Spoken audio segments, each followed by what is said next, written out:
The title of this video is a tribute to Martha L. Norris. I want to say just a few words concerning this gracious lady. In this photo, which will also appear on my blog site, you will see a picture of the Norris family taken at Christmas time in 1937.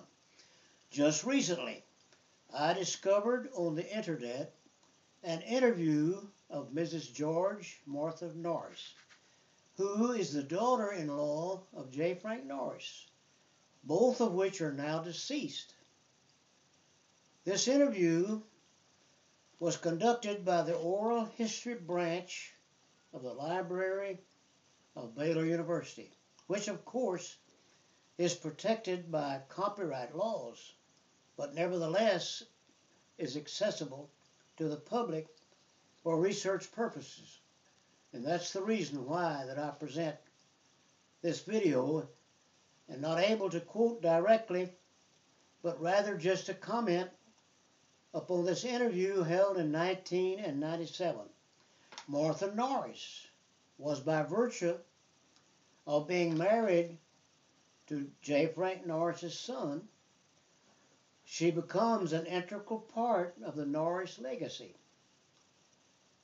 And during this interview in 1997, Martha Norris speaks of an intimate affection that she had for her father-in-law. She does, however, reveal personal experiences of an inter-family conflicts during the epochal period in the life of J. Frank Norris.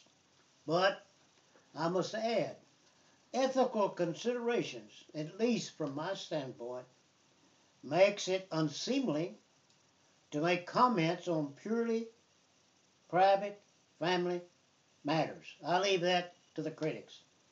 This interview does, however, reveal much of the inside story of the inner thoughts of this man, J. Frank Norris, heretofore unknown as far as my understanding is concerned. By reviewing this website, the Oral History Memoirs of Martha L. Norris, conducted by the Baylor University. If you pull that up on your website, you should find it. And you will get a better glimpse of the real J. Frank Norris, whom I knew from a standpoint of being a member of his church. And you will hear things which up to this point have never been made known because real research has not been forthcoming. Martha Norris places very little emphasis on the worn-out negative tales that have been passed down through the past decades, most of which is written from a prejudicial viewpoint. This interview gives ample reason, therefore, for a reassessment of the J. Frank Norris legacy. She speaks as an eyewitness observer, which lends to her absolute credibility, something missing in others who have written of the biography of J. Frank Norris. Baylor University, I might add, in closing, is to be commended for preserving this part of history, which proves academic excellence is an art to be admired. And I appreciate the efforts that were put forth in making and publishing this interview. Friends, thank you for listening. There'll be more coming in days to follow.